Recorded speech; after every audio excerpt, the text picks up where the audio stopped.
সকলকে দেখার সুযোগ করে দিন। 57তম বর্ষে আমাদের নিবেদন জাপানের হিরোশিমা শহরে অবস্থিত কিডস্টোন। আপনারা সকলেই অবগত আছেন 1945 সালের 6 আগস্ট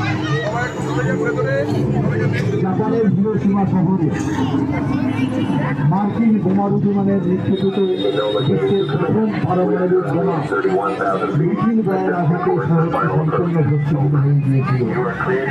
এই পারমাণবিক বোমা বিস্ফোরণের প্রত্যক্ষ বলি ছিল প্রায় 80,000 এবং পরোক্ষ বলির সংখ্যা ছিল প্রায় 1,30,000 মানুষ।